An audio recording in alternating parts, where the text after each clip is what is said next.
Hello, organic chemists. Now we're going to talk about benzene rings and alcohols, some interesting topics. Okay, so I know that we've seen these benzene rings before in some of the structures that I presented to you. And if you're reading in the chapter, it would have appeared in the functional groups. We talked about them as being aromatic or benzene structures. And to me, they look like just double bonds that are cycled onto themselves. So here's like 3 different double bonds. So why would they be a different functional group altogether? That's a good question. All right. So benzene rings, the important part of it is that each double bond in here doesn't really behave like your average double bond. All the carbons inside are sp2 hybridized, which means that they're trigonal planar, and the bond angles are 120 degrees. What you don't see here are hydrogen atoms that are attached on the outside. Okay, so they're sp2 hybridized, trigonal planar, and they look on the outside like double bonds. Okay, however, the average bond enthalpy of these double bonds in that cycle is not the same as an alkene. They're less. They're actually more stable. And that's because these aromatic rings, for the higher levels, they might know this from the bonding unit. Whenever I have a bunch of carbon atoms that are attached to each other that are double bonded, those pi bonds can actually migrate. Okay, they can move like this and form a completely different structure that looks like that. Okay, and those are called resonance structures. The higher level students that understand that. And so actually what ends up happening is these bonds just keep on rotating positions. The double bonds keep on migrating through, creating like a current of electrons. The electrons are moving around in a circle. And for the physics students in the class, because it has a current in there, benzene rings actually have a magnetic field around them, which is kind of interesting. So it has a really fascinating properties of benzene rings. DNA is filled with aromatic structures for the biology students, so they have that ring current, and it accounts for some of the interesting properties of DNA. Okay, so on the outside, when chemists isolated benzene and analyzed the chemical structure, it looked like this, and this would be the Kekulé structure of benzene. That's the name of that structure here, the Kekulé structure. And they just thought that it's just a cycle of double bonds. But with more experiments, they found out that if you take benzene and you treat it with bromine, like I showed you for alkenes, the bromine doesn't react. All right, you have to really hit it hard in order to make the bromine react. So that's strange. Why would a chemical that has double bonds not react with bromine? And that's because those double bonds don't sit isolated like that. They make a ring current that makes that molecule actually very, very stable. It's hard to make benzene react, but we do some really cool reactions with it, like I showed you in the development of anti-malarial drugs. Okay, so here's a good GIF showing the movement of electrons, that electron current around benzene. Okay, and when you go into Organic Chemistry University, you'll have a lot of talks about the interesting properties of benzene. In fact, even in modern day news, we know that benzene rings have interesting property because they are conductive. They can conduct electricity. Graphite, okay, which is in your pencils, graphite can conduct electricity, and what graphite looks like are sheets of benzene rings attached to each other. Here's a sheet, and they're all lined up on top, like thousands and thousands of these sheets of benzene rings, okay, and they slide over top of each other. If I treat graphite and isolate a single sheet of that has even more interesting properties when it's on its own, and that's called graphene. That's the big buzz in the materials world. If I cover plastic with a single layer sheet of graphene on it, that plastic can become conductive. And now we're trying to develop these cool, flexible electronic displays and maybe even newspapers that you can have just on a business card. Here you can have maybe an iPhone on a transparent piece of glass using graphene. Some pretty interesting properties for that. Okay, I just wanted to present that to you for the SLs. HLs, we'll come back to benzene and we'll start doing some more reactions with it. But for the SLs, you have to know that benzene has double bonds in it, but it doesn't behave like double bonds. It's more stable. It has aromatic stability. Moving on, the second part of today's talk that we're really going to focus on is the chemistry of alcohols, okay? So we had some people present the functional group alcohols, and the functional group is OH attached to the hydrocarbon backbone. This molecule here is ethanol. It looks kind of like a dog, all right? The OH part, I can always recognize an alcohol because it has an OH, and to name it, it ends in -ol. So the 2 carbons is the longest carbon parent chain, making it an eth molecule, and the OH on the end makes it ethanol. Okay, that's the functional group. So how to identify? You look for the OH bonds or the OH group attached to a hydrocarbon chain that'll make it into an alcohol. How do you name alcohols? The same way you name any other organic molecule. You find the longest parent chain, the carbon parent chain. In this case here is 1, 2, 3, 4 carbons. That makes it a bute molecule. And because there's an OH attached, that is now butanol, or 1-butanol, because it's attached to that carbon number 1. All right? I can take a look at some other structures. We can just kind of analyze how to name them. The structure right over here has 1, 2, 3, 4 carbons. That's another bute molecule, but the OH is attached on the second carbon. So these two molecules are structural isomers. They're different, okay? They have the same chemical formula, but they're different. And this is going to be 2-butanol because the alcohol is attached on that carbon. Now, if you take a look underneath here, you see that they have different names. Okay, this alcohol over here is a primary alcohol because it's attached, the alcohol is attached to a carbon that only has one other carbon attached to it. That makes it primary. Okay, this alcohol over here is attached to a carbon that has 2 carbons attached to it. That makes it a secondary alcohol. We differentiate between alcohols of primary, secondary, and tertiary alcohols based on their reactivity. They have very different reactivities based on how many carbons that alcohol is attached to. All right, and then the tertiary alcohol over here, this is also a butanol molecule because you have 1, 2, 3, 4 carbons in the parent chain. Okay, this alcohol is attached to a carbon that's attached to 1, 2, 3 carbons, making it a tertiary alcohol. So primary, secondary, tertiary, being able to identify that is important because they have different types of reactivities. Okay, for example, if I'm going to treat oxygen to all these molecules or expose alcohols to oxygen, primary alcohols react faster with oxygen than secondary alcohols than tertiary alcohols. That's just one example of differences in their reactivity. Okay, so how do I name this molecule? This is 1, 2, 3, 4. That's the longest parent chain. So that's a bute molecule. This is going to become 2-methyl, 2-butanol. That's what that says over there. Okay, let's just look through the last molecule. I got 1, 2, 3, 4 carbons. That's a bute molecule, but I have an alkene and an alcohol. So what takes priority? Well, the alcohol takes priority as the group. All right, so we're going to start counting the carbons from, oh, wait a minute, this is 1, 2, 3, 4, 5 carbons. So we're going to start counting from the carbon to make that alcohol the lowest in number. This is going to be 1, 2, 3, 4, 5. So this molecule is going to be 3-pentene 2-ol, okay? And then you don't really have to learn how to name aromatic substituted molecules or benzene substituted molecules, but this is also an alcohol with a benzene group attached to that carbon. What kind of an alcohol is this? This is a tertiary alcohol because you have 1, 2, no, sorry, it's a secondary alcohol because you only have one carbon and another carbon attached to it. So that's a secondary alcohol. For it to be tertiary, that hydrogen has to be removed and a CH3 has to be placed there. Okay, so this is 1-phenyl ethanol, okay, or benzylic ethanol, okay, if you want to name that. All right, and here is a table showing our standard molecules that we would have done in your presentation: meth, eth, prop, bute, pent, hex, hept, oct, decanol. Okay, now in terms of properties of alcohols, because they have an OH group, the OH group is polar and it can do hydrogen bonding. So usually alcohols are liquids. Okay, they form strong hydrogen bonds. The intermolecular interactions are pretty strong, so they have fairly high boiling points. And then I want you just to take a look at this solubility graph. Okay, these smaller chain alcohols are pretty soluble in water, but once I get to larger chain alcohols, they lose their solubility, and that's because this part of the molecule is not polar, so it's hydrophobic. The longer that carbon chain is, the more hydrophobic it becomes, and the less likely it will dissolve in water. So decanol, for example, will just float on top of water. Even ethanol at higher concentrations, you'll start to see it float on top of water. And that's how you see on a wine glass, alcohol tends to start to crawl up the glass because it starts to partition. All right?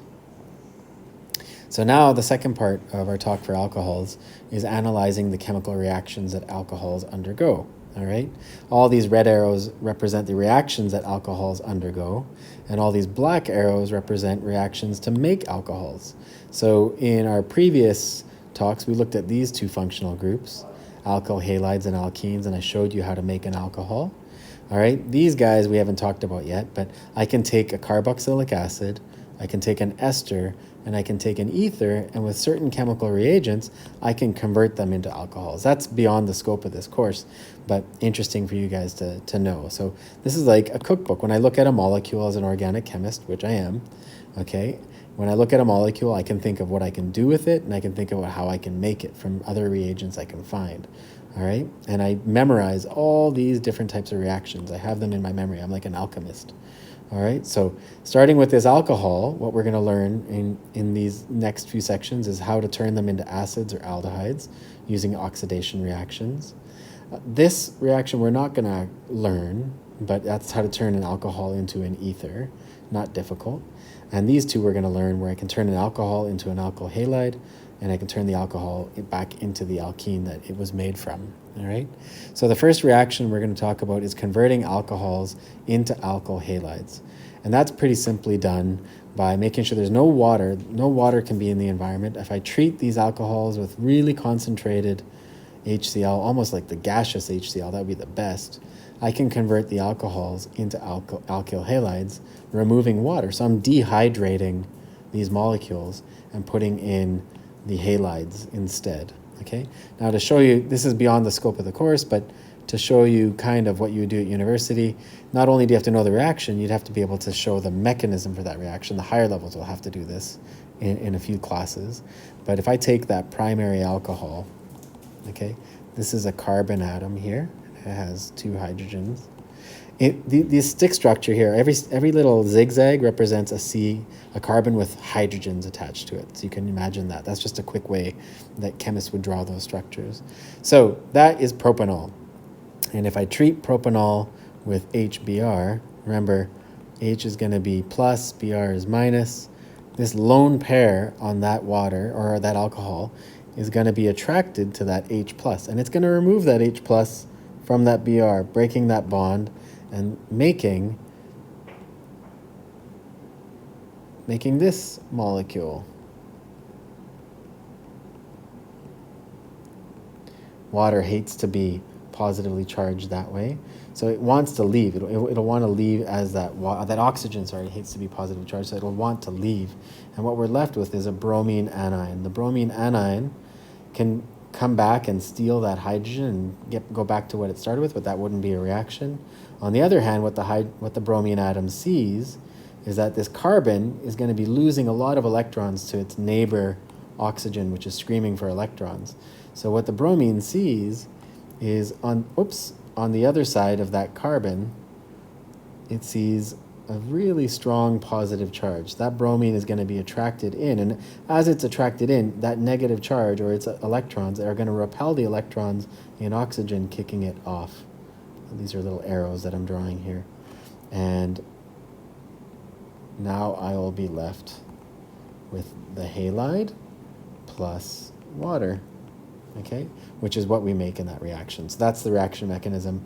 And this is what's called a substitution reaction. And for the HL students, you'll be learning the difference between SN1 and SN2 substitution. They're called nucleophilic substitution reactions. And you'll be able to tell me, did that substitution reaction happen via SN1 or did it happen via SN2 type mechanisms? We'll come back to that later. Okay, so you'll see this reaction soon.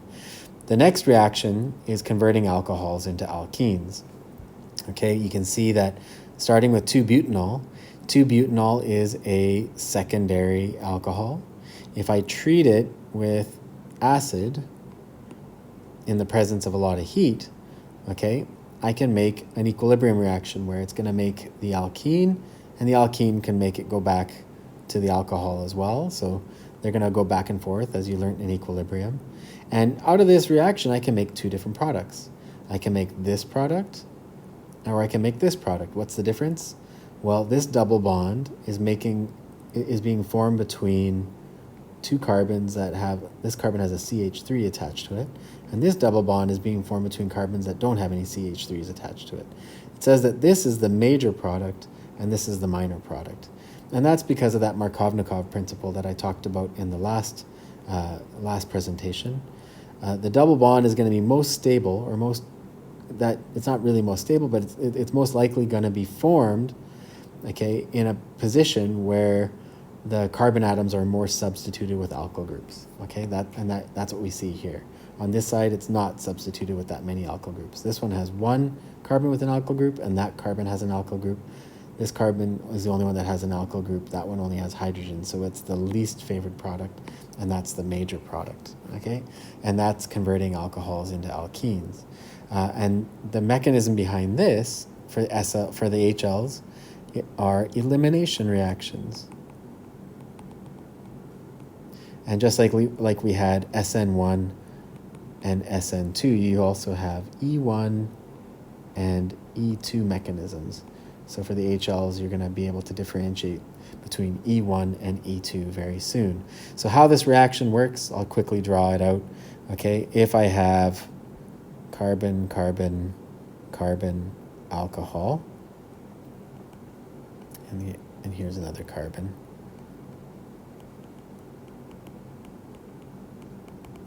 Okay, this, in the presence of acid, that lone pair is going to be a Lewis base, and it's going to be attracted to that hydronium ion, that H+, and it's going to make, well, it's an equilibrium reaction because it's an acid-base reaction. It's going to make something that we've just seen in the past problem.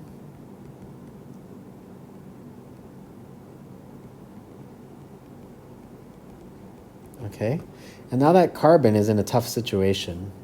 Okay, this carbon here is in a tough situation because it's attached to something that is going to be screaming for electrons. Oxygen's electronegative and it hates to be positively charged. And it's positively charged because now one of the lone pairs has been donated. One of the electrons in the lone pair has been donated to that H+. Okay, so making it have a formal charge of O+. So that carbon is screaming for electrons because its neighbor is screaming for electrons. All right, in the presence of acid and heat, what else we have in acid is you have water. So water is going to come in here, and it's going to see the screaming situation. And what it can do is it can come in and steal that proton that was originally given, or it can go to the neighboring hydrogen. So because this carbon is screaming for electrons, it's going to be looking at its neighbors to pull electrons into it, making these hydrogens on those carbons attached to it having a situation where they are slightly positive charged. Okay, so that lone pair will sneak in, steal the hydrogen from the neighbor. Most likely it's not going to be there. Most likely it's going to be from the other side. Okay, I'm just going to make this smaller so I just stop erasing things. Okay, so it's going to come in from the other side, and when it does that, it removes that hydrogen, kicking its electrons here, and then forming a bond between another bond between those carbons. That's a pi bond, kicking that out that way to make the alkene. Okay, with a CH3 and another CH3. I don't think I drew this molecule right, but anyway, that's kind of how the mechanism would happen. And this water can equally go to the other side and steal that, making the double bond here. But that would make a less substituted double bond, which is less stable. That's the minor product. So I'm going to erase that one. All right. And the mechanism behind E1 and E2, we'll talk about more for the higher level students when we get there to the higher level organic chemistry section.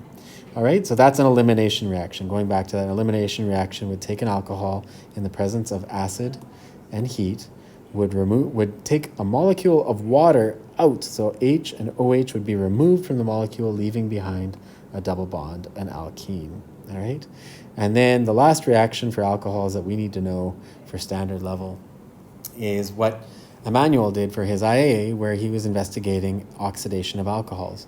What Emmanuel did for his IA is he took different types of alcohols, primary, secondary, and tertiary alcohols, Or did he? No, he just took different primary alcohols with different amounts of carbons on the outside and was looking at how the number of carbons attached to the primary alcohol affected the rate of oxidation.